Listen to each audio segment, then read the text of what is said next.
સંગીતકાર શ્યામ સિધાવતના ધર્મપત્ની શ્રીમતી ઋતુએ એમના પતિ અને હાર્દિલ પંડ્યા વચ્ચે થયેલ મનમુટાવ અને અદાવતની ઘટનાક્રમનો ખુલાસો કર્યો.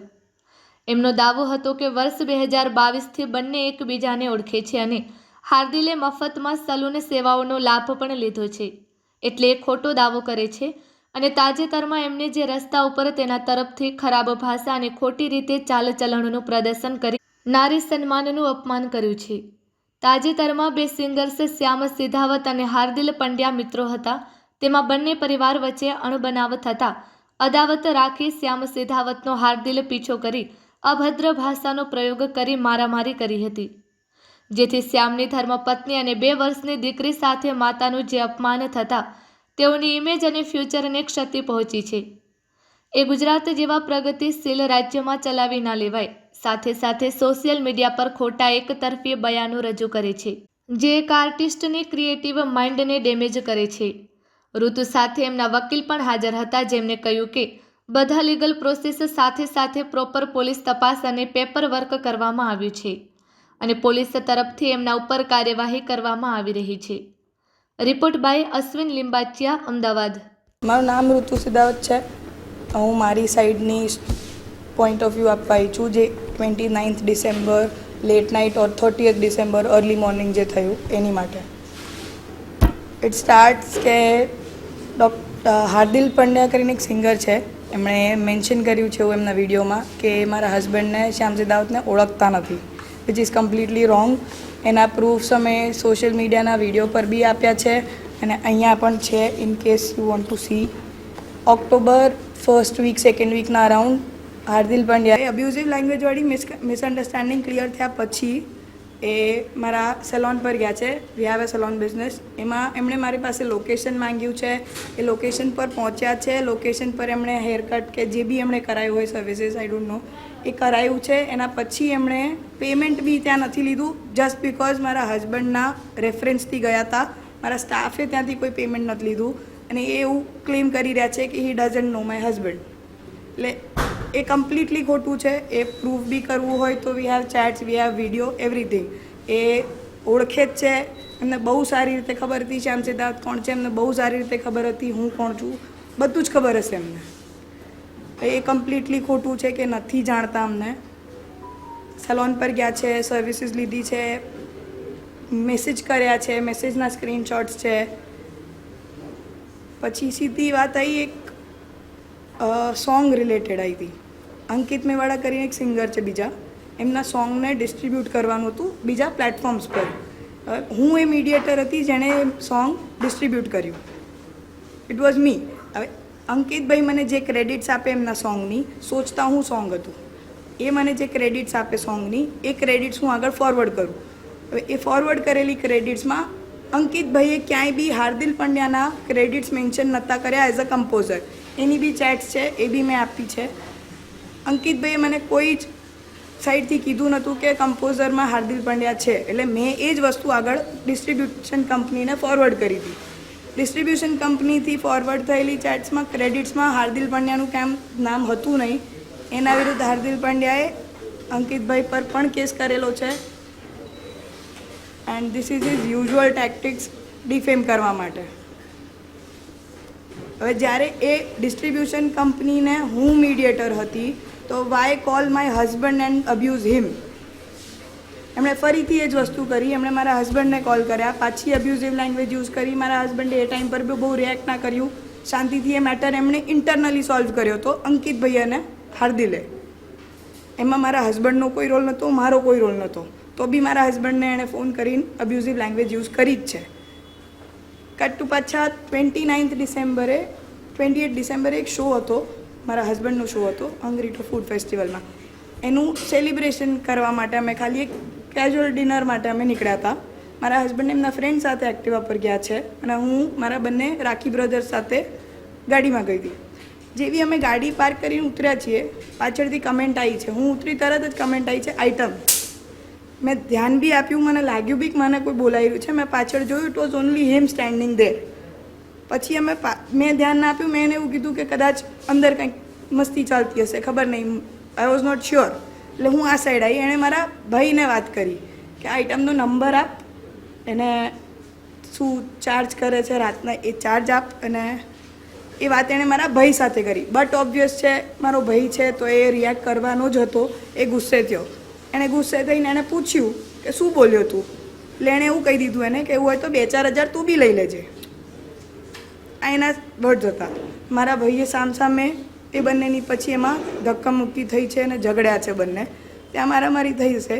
હવે ત્યાં બહુ બધી ભીડ થઈ ગઈ હતી, કેમ કે ઓલરેડી એ એક્ઝેક્ટ જે જગ્યા પર ગાડી પાર્ક કરીને એની બહાર જ હતું. એ રોડ પર એક નાનો પાન પાર્લર છે, કેફે છે, એક હોટલ છે, બહુ બધી ભીડ હતી ત્યાં. એ બધા બહાર આવ્યા, એ ઝઘડો થયો એટલે મારા હસબન્ડ બી અંદરથી બહાર આવ્યા છે, એમણે બી જોયું છે. હવે એ લોકોની મારામારી, લોકોનો ઝઘડો થયો. હવે બધા જ્યારે એમને અલગ કરતા હતા ત્યારે એણે એવું કીધું છે કે તમને બંને તું એકલામાં જોઈ લઈશ. અને મારા ભાઈઓને બી કંઈક એની સાથે અબ્યુઝિવ લેંગ્વેજ થઈ છે, which is due to caste related issues. હું તમને મેન્શન નથી કરી રહી અત્યારે, પણ એ થઈ છે. હવે એ નોઈંગલી અનનોઈંગલી એ બોલ્યો છે. હવે I don't know what it was, પણ એ કાસ્ટ રિલેટેડ ઇશ્યુ છે એટલે હું અત્યારે નહીં ડિસ્ક્લોઝ કરતી, પણ એ મેટર્સ બી છે.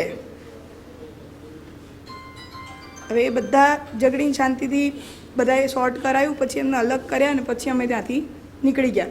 નીકળીને પછી મેં ત્યાંથી હું સીધી ગઈ છું પહેલાં સોલા પોલીસ સ્ટેશન, કેમ કે મને આઈડિયા નહોતો કે કયું પોલીસ સ્ટેશન લાગે છે નજીકમાં. મને સોલા બતાવ્યું તો મેં સોલા પોલીસ સ્ટેશન હું ત્યાં ગઈ. મેં એમને ડિસ્ક્રાઇબ કર્યું તો એમણે મને લોકેશન જાણીને એવું કીધું કે અહીંયા બોળકદેવ જ્યુરિસ્ડિક્શન લાગશે તો તમે ત્યાં જાઓ. ત્યાં ગઈ, હું ત્યાં કમ્પ્લેન આપી. આખો અડધો કલાક એમણે મારી વાત સાંભળી છે, મારી કમ્પ્લેન લખેલી, રિટર્ન કમ્પ્લેન એમણે લીધી છે. સેમ નાઇટ ઓફ ઇન્સિડન્ટ મેં ત્યાં કમ્પ્લેન આપેલી છે, એમણે લીધી છે. અને એમણે મને એવું કીધું હતું કે ડિટેલ સ્ટેટમેન્ટ માટે તમને કાલે બોલાવશે. એના પછી ખબર પડી કે વસ્ત્રાપુર જ્યુરિસ્ડિક્શન લાગે છે. નેક્સ્ટ ડે જ્યારે હું ફરીથી એના ફોલોઅપ માટે ગઈ, વસ્ત્રાપુર જ્યુરિસ્ડિક્શન કીધું એટલે હું વસ્ત્રાપુર બી મેં મારી રિટર્ન એપ્લિકેશન આપી છે. અને પછી પ્રોપર પ્રાઇમરી ઇન્વેસ્ટિગેશન્સ સ્ટેટમેન્ટ્સ લીધા પછી એમણે મારી એફઆઈઆર લોન્ચ કરી છે. એટલે 4 દિવસનો delay is not because of me. 4 દિવસનો ડિલે ખાલી એટલે જ હતો કે એમને પ્રોપર ઇન્વેસ્ટિગેટ કર્યું છે. હું આમથી આમ 3 પોલીસ સ્ટેશન ફરી છું અને ઇન્વેસ્ટિગેટ કર્યા પછી એમણે મારી એફઆઈઆર લીધી છે. એટલે એ વસ્તુ તો બહુ જ બેઝલેસ છે કે મારી એફઆઈઆર 4 દિવસ લેટ આવી. અને એના બી મારી પાસે આ મારી અરજીઓ છે બધી જ, બંને પોલીસ સ્ટેશનની અરજી અને મારી એફઆઈઆરની કોપીઝ છે. Verma, advocate Kiran Verma, practising in high court Ahmedabad from the last 3 years. बात यह है कि like my client she is Ritu, हमको इनका कॉल मिला था एंड वी जस्ट आस्क, हमने इनको बोला कि आप आइए सो दैट हमको पता चले ओरिजिनली इंसिडेंस हुआ क्या है. इन्होंने हमें सारे पेपर सबमिट कराए, हमने सब देखा. इवन हमने लाइक हमको एडवोकेट एज एडवोकेट हमें पता है कि what are the things police is going to do whenever any, जब भी कोई कंप्लेन उनके पास आती है. तो उन्होंने वो सारे पेपर्स जो आपको दिखाए, it is like the protocol that has to be followed, वो हुआ भी है. और रही जो अपोनेंट जो पार्टी है जिन्होंने जो न्यूज़ डाली है, जो भी डाला है, हम उसमें इसलिए ज़्यादा इंटरेस्टेड हैं बिकॉज उन्होंने 2 चीज़ें बहुत गलत तरीके से प्रोजेक्ट की हैं. फर्स्ट, एक तो आप किसी के कास्ट के बारे में, जैसे सर ने बताया, Ahmedabad is such a like Gujarat is such a vast city state जहाँ पे हर तरह के रिलीजन को आप एक्सेप्ट करते हो. उसमें पर्सनली अब्यूज़ करना, ऑफेंसिव लैंग्वेज यूज़ करना, वो एट्रोसिटी मानी जाती है, जिसके लिए हमने एक बहुत बड़ा मतलब लाइक लीगली अगर आप देखिए it's a very huge crime, वो आप कर ही नहीं सकते. उन्होंने आपका झगड़ा किसी भी बात पे हो आप कर सकते हैं, बट आप किसी को अब्यूज़ नहीं कर सकते.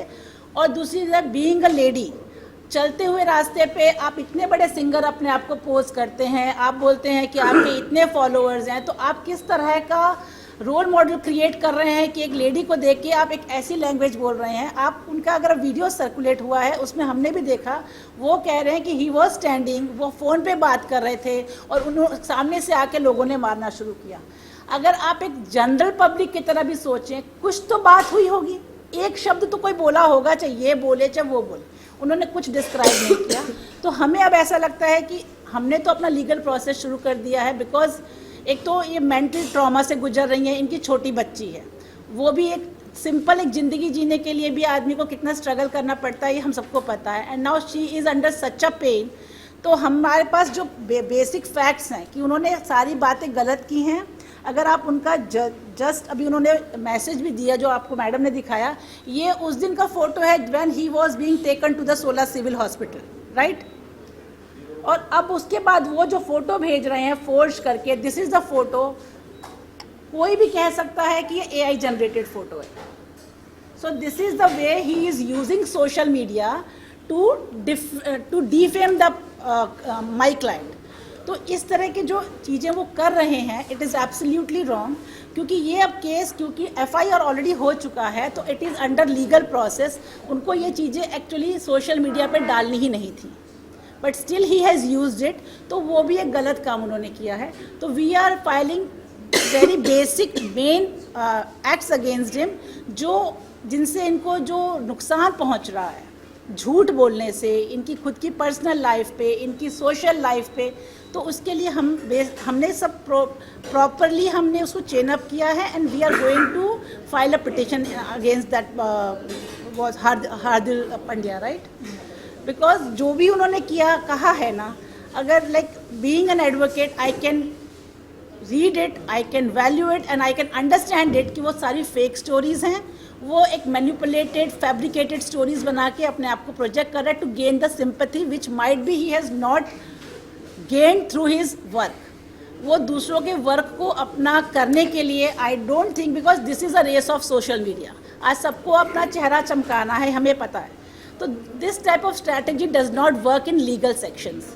आपको अपने केस को वैलिडिटी के साथ प्रूव करना पड़ता है कि इन्होंने जो किया, आप उसकी प्रूफ दीजिए। उनका मेडिकल कहाँ है, उनकी मेडिकल रिपोर्ट वो क्यों सोशल मीडिया पे नहीं डाल रहे, when he has been under Sola civil hospital, government hospital है। आप उनका मेडिकल बताते, डिस्चार्ज बताते, आप एक दिन के लिए रहे, आप कह रहे हैं कि आपको पुलिस वाले लेके गए 112। Why the police has not launch the complain on the same day? आप कोई बेहोश तो थे नहीं, आपको 2 स्टिच ही तो आई थी। आप लोग तो जहर पी के भी जाते हैं, तो the police use to take the complain on the very same place, क्योंकि पुलिस स्टेशन जाके कंप्लेन करना ज़रूरी नहीं है।